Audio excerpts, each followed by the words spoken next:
day everyone, I am Karen Balani and I am the first reporter of Group 4 and I will be discussing about Lesson 5 which is a world of regions.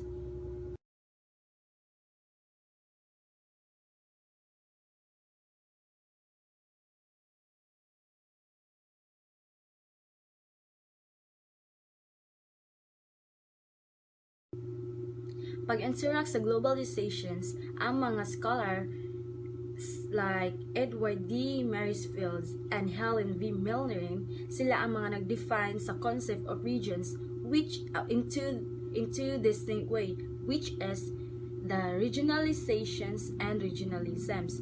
When we say regionalizations, mo ni ang pag-focus sa isa ka lugar o isa ka nasod lang. And when we say regionalism, sad usa ni siya ka political nga liho kung asa ang mga nasod nagkahiusa aron magtinabangay sa economy or para magkahiusa ang mga policies.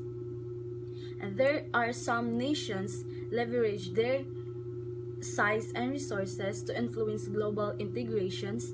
Sama na lang sa China nga nag-utilize sila og vast workforce para maka-attract sa foreign investments o para ma-enhance nila ang trade relationships sa laing nasods. And naasay mga small groups nga small countries rather, like Singapore nga bisan gamay ra ang ilahang countries or bisan gamay ra ilahang resources tungod sa strategy nila and tungod pud sa help sa globalization, mas na-enhance or mas napalambo nila ang ilahang countries. Military defense, amplified by NATO's formation during the Cold War to countries the Soviet Union, its Warsaw Pact. Ang North Atlantic Treaty Organizations or NATO, gigaman ni NATO panahon sa Cold War aron maprotektahan ang mga countries sa Western European ug ang USA against sa hugas sa Soviet Union. Ang Soviet Union misukon ni sila sa pag-organize sa Warsaw Pact, which consisted of Eastern European nations. Under sa pag-influence sa Soviet, so bisan pag nawala na pag 1991 ang Soviet Union, ang NATO or North Atlantic Treaty Organizations magpabiling gihapon siya hangtod karon. Second is the economic cooperations and leverage. Sa organizations of the petroleum or exporting countries or OPEC, gigama or gitoko ni siya pag 1960 sa 5 ka countries, which is the Iran, Iraq, Kuwait, Saudi Arabia, and Venezuela. Ang rason nga gitukod ni siya is para makapugong o makakontrol sa production o baligya sa ayana. In 1970s, ang OPEC naka-influensya pag-ayo sa presyo sa ayana sa tibuok kalibutan, pinaagi sa pagkahiusa sa 9 countries all producing. Mao ni ang pagkahiusa nila mas mapalig-on ang ilahang power sa global market. Third is the preserving independence from superpower influence.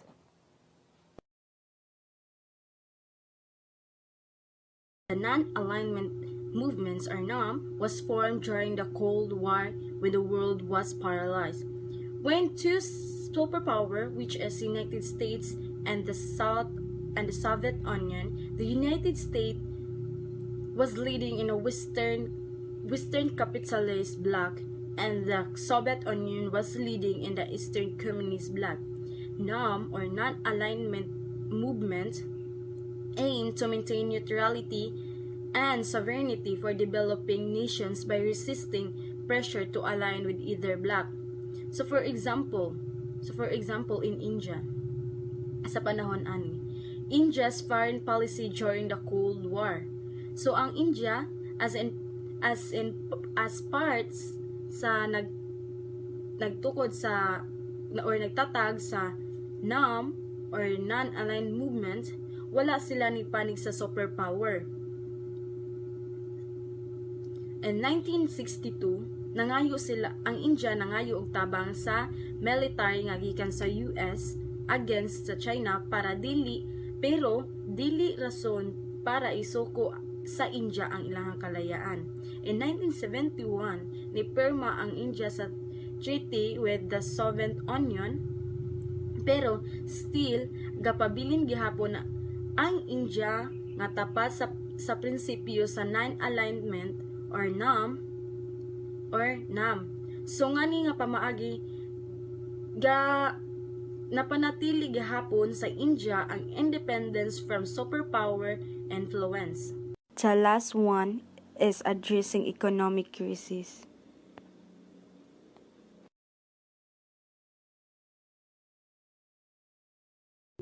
The Asian financial crisis 1997-1998, according on my research, it is 1997-1998, but ang naa sa libro is 1996. The Asian financial crisis was caused by the collapse of the Thai baht after currency speculations and sustainable debt led to a loss of investors' confidence. The crisis quickly spread to Indonesia, South Korea, and other economies. So, for example, sa the Chiang Mai Initiatives. So, ang Chiang Mai Initiatives, gihimo ni siya sa three Asian countries, which is the China, Japan, and South Korea. So, ang Chiang Mai Initiatives, ang purpose ani nga nung gihimo ni ang Chiang Mai Initiatives is para mapaligon ang ugnayan sa financial o para magtinabangay ang usag-usa sa panahon sa krisis. So ang kining ilang gihimo is isa ni siya ka steps para mapaligon sa pagkahayusa sa Asian. New regionalism, under ni siya sa non-state regionalism.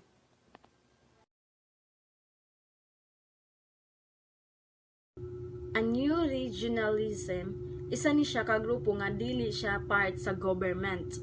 Mao ni siya nga under na siya sa non-state, maning gitawag siya og non-state regionalisms.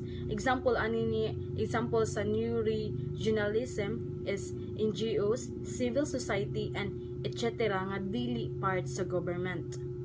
This form of regional organizing takes various shape. First is diverse structure.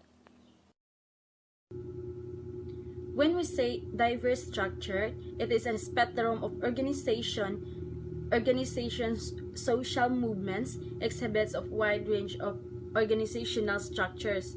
Mo ni sila ang mga grupo nga ga-focus lang sama sa pagpanawagan sa mga pagpayo sa mga suga sa karsada or pagprotesta sa usa ka lokal nga pabrika and so on. Second is involvement of non-state actors.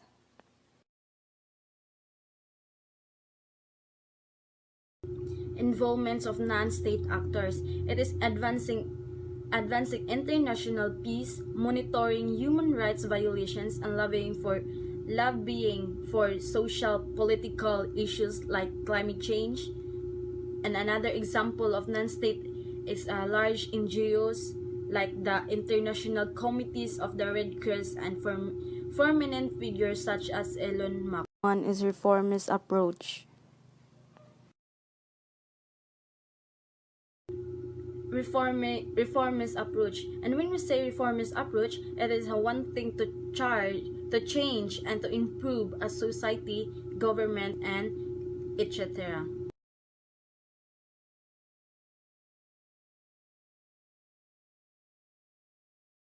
In this part, when we say new regionalism, this approach emphasizes the importance of regional cooperations and collaborations among various stakeholders, non-governmental organizations or NGOs, and civil society. Kini nagpakita sa usa ka pagbalhin gikan sa tradisyon sa maong model adto or ani nga exclusive nga magpaila-ila sa papel sa dakong mga actors sa pag-influence sa mga social and political outcomes. So, legitimizer. So, when we say legitimizer, it is an organization that acts as legitimizer play a critical role by working alongside government to shape policies that align with social goals. Si legitimizers, naka-enhance siya sa credibility and effectiveness sa advocacy, and it brings together resources, expertise, and network from both public and civil sectors. So let's talk about Asian human rights. The 2009 Declaration is a significant milestone from human rights advocacy in the Southeast Asian regions. By empowering civil society groups and foster a more participatory approach to human rights, and these empowerments can lead to increased awareness and actions on human issues within member countries.